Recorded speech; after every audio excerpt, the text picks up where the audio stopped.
श्री सत्य साई प्रेम लीला। ओम श्री साई राम। श्री सत्य साई प्रेम लीला 96 years of supreme love। परमेश्वर का सच्चा निवास स्थान मनुष्य का हृदय है और वही परमेश्वर सभी प्राणियों में निवास करता है। ब्रह्मांड में सभी प्राणी ईश्वर की रचना है और इस दुनिया में ऐसा कुछ भी नहीं है जो दिव्य न हो। सभी एक हैं। जब लोग एक और दूसरे के बीच मतभेद देखते हैं तो ये मतभेद मेरे और आपके की भावनाओं से उत्पन्न होते हैं। इस संसार में हम जो कुछ भी देखते हैं वह दिव्यता का ही एक पहलू है। ईश्वर का प्रेम सभी के प्रति समान होता है। ईश्वर के रूप अनेक हैं, नाम अनेक हैं, मगर ईश्वर एक। मूल अवस्था में भगवान का ना कोई नाम है ना कोई रूप है, मगर जब भी हम उसे पुकारते हैं, हे भगवान, तब भक्तों के प्रेम के खातिर उनकी कृपा वर्षा करने के लिए दुनिया के किसी भी कोने में, चाहे वह आकाश में हो या समंदर की गहराई में, भगवान प्रकट हो जाते हैं। यह कहानी प्रकाशित करती है कि स्वामी का प्रेम उन लोगों तक भी फैला हुआ है जो श्री सत्य साई के रूप से परिचित नहीं है, जिन्हें उनकी दिव्यता का सचेत भी नहीं है। वर्ष 1957 के जुलाई के महीने में बाबा अपने भक्तों के साथ ऋषिकेश की यात्रा पर थे और वहां स्वामी शिवानंदा के आश्रम का दौरा किया। एक दिन भगवान बाबा अपने भक्तों को गढ़वाल महल ले गए। जब बाबा के साथ सब लोग स्वामी शिवानंदा के आश्रम लौट रहे थे तो रास्ते में बाबा वशिष्ठ गुफा गए और अचानक बाबा समाधि अवस्था में चले गए। ऐसी परिस्थिति में उनका सूक्ष्म शरीर जो दूसरे स्थान में गया होता है तो उनके लकड़ी की तरह लेटे हुए स्थूल शरीर में उनका प्रतिबिंब दिखाई देता है।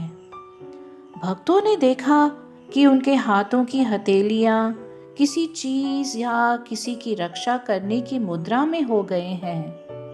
वे बाबा की गतिविधियों को देखते रहे और कुछ समय बाद बाबा अपनी मूल अवस्था में लौट आए।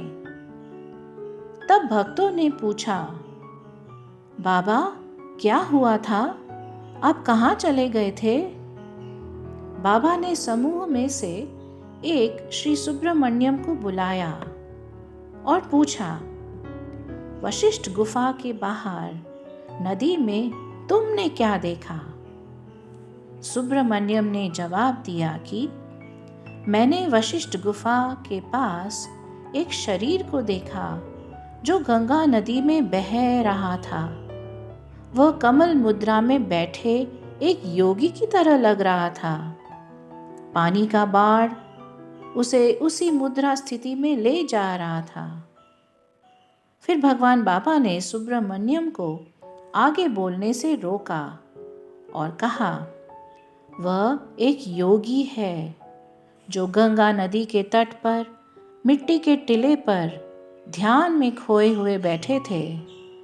गंगा नदी का चढ़ाव होने लगा और बाढ़ आने लगी तो इससे मिट्टी के चट्टान घिस गई और वो पानी में बह गए। उन्हें तभी भी भारी होश नहीं हुआ और वे साधु उनके खुद के श्वास नियंत्रण के सहारे बहते रहे पर डूबे नहीं।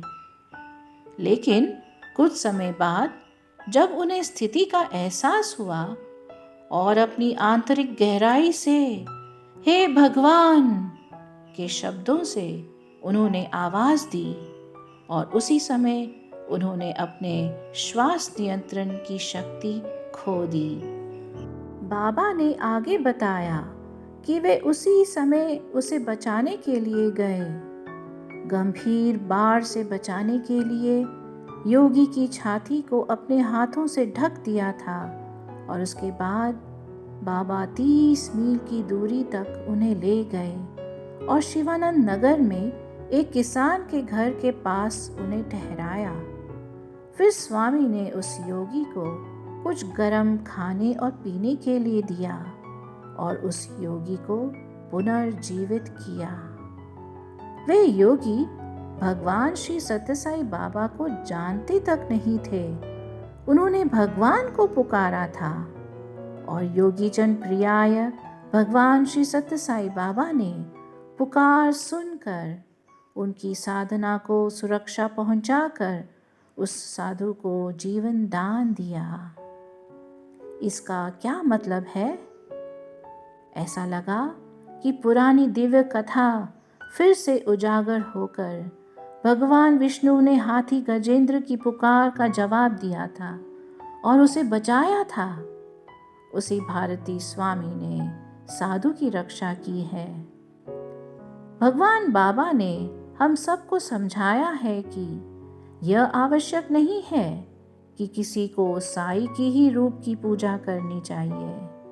भक्त कोई भी भगवान के रूप की पूजा कर सकता है और उसकी प्रार्थना भगवान को ही पहुंचती है।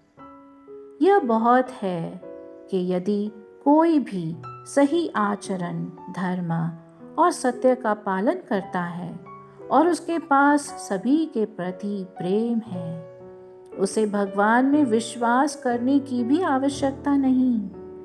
भले कोई भी भक्त किसी भी भगवान का नाम नहीं पुकारे, मैं फिर भी उसके पास खतरे के समय दौड़ा जाऊंगा और उसे हानि से बचा लूंगा। कोई भी नाम हो या कोई रूप, सच्ची श्रद्धा और विश्वास के साथ भगवान को भक्तों के पुकारने पर भगवान दौड़े चले आते हैं। भगवान का भक्तों के प्रति प्रेम, उनकी दया और अनुकंपा हमारी सभी के प्रति प्रेम, अच्छा आचरण और सत्य के पालन पर आधारित होता है। भगवान सत्य साई बाबा में आस्था हो या ना हो, भगवान सद्वर्तनी भक्तों के लिए दौड़े चले आते हैं। समस्त